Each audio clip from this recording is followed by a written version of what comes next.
Assalamualaikum warahmatullahi wabarakatuh.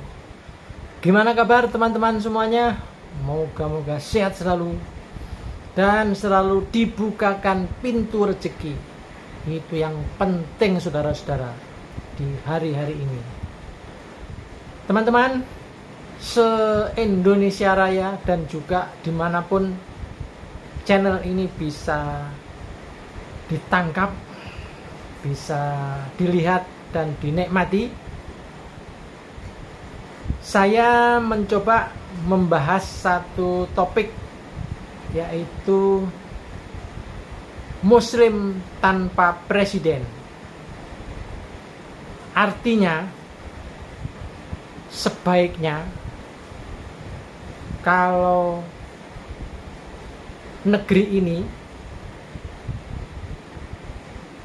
presiden atau pemimpin tidak peduli atau tidak mengikuti ajaran Islam yang rahmatan lil alamin, sebaiknya negeri ini tanpa presiden aja tidak apa-apa. Kenapa begitu? Ya apa gunanya punya presiden tetapi tidak peduli dengan umat Islam, atau bahkan membenci umat Islam, setidak-tidaknya kurang peduli dan kurang punya perhatian terhadap umat Islam. Sementara jumlah penduduk Muslim di Indonesia atau di Nusantara ini jumlahnya adalah 80% lebih.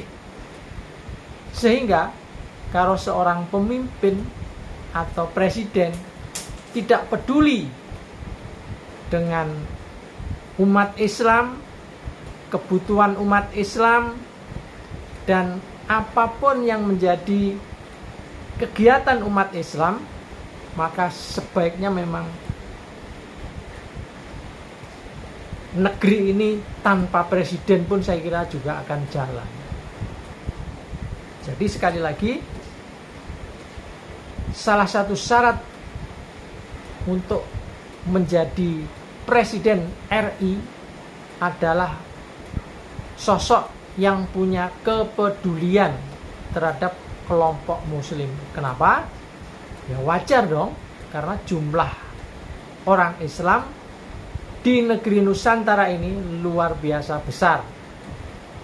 Berikutnya, salah satu syarat untuk menjadi pemimpin negeri ini juga adalah bisa menjadi imam yang baik. Imam yang baik itu berarti bisa jadi juga menjadi imam sholat minimal. Kenapa menjadi imam yang baik itu penting?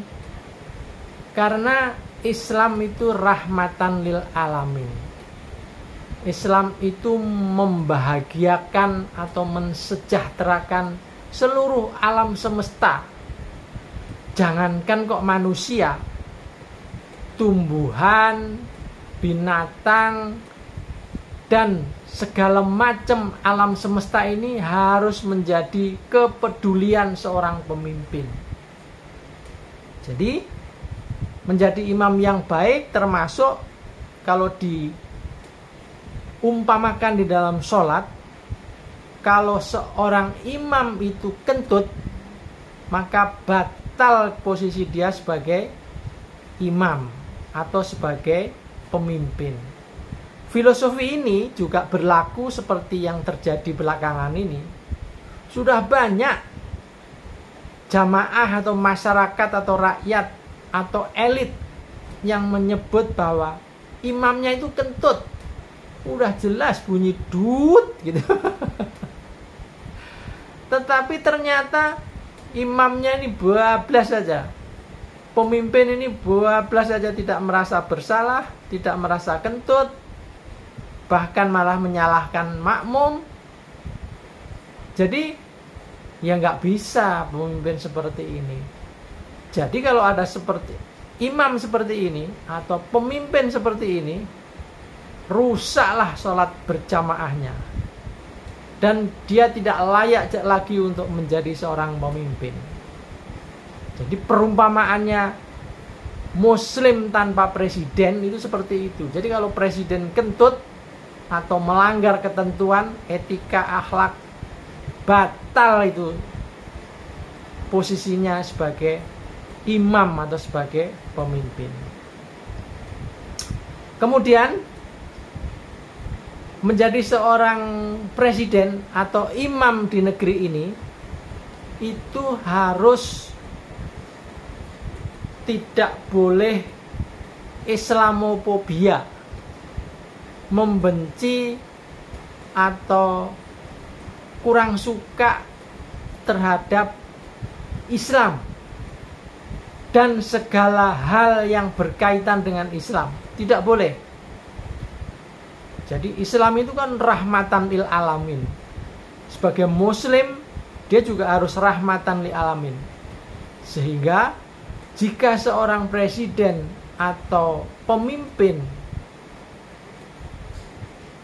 punya rasa kebencian, punya rasa kurang suka terhadap aktivitas atau terhadap kelompok-kelompok Muslim yang beraneka macam itu, maka sebaiknya atau lebih baik tidak ada pemimpin atau tidak ada presiden. Jadi yang saya maksud Muslim tanpa presiden adalah kira-kira seperti itu.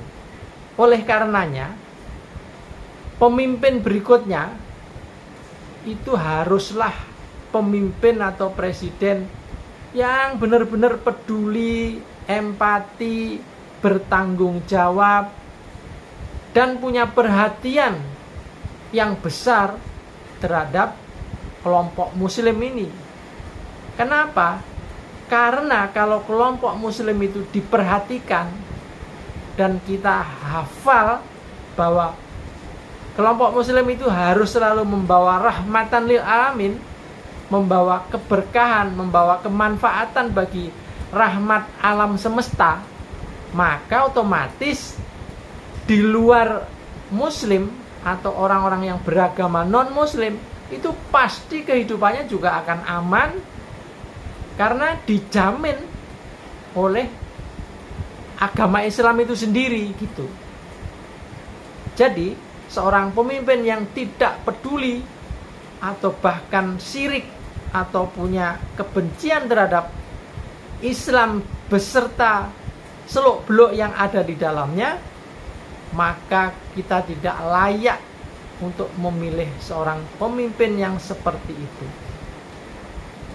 Terakhir, salah satu syarat untuk menjadi presiden atau menjadi pemimpin di negeri ini adalah harus mereka yang mau dan wajib berlaku adil. Adil ini dalam arti seluas-luasnya, bisa menghilangkan kesenjangan antara si kaya dan si miskin, bisa menghilangkan kesenjangan antara Muslim dan non-Muslim, memperlakukan semua orang atau semua warga masyarakat sesuai dengan porsinya.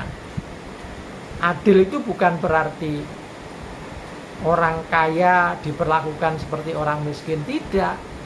Adil itu diperlakukan sesuai haknya, diperlakukan sesuai dengan hak dan tanggung jawabnya itu sesuai porsinya. Dengan demikian, seorang presiden atau seorang pemimpin di negeri ini sekali lagi harus punya rasa keadilan yang tinggi.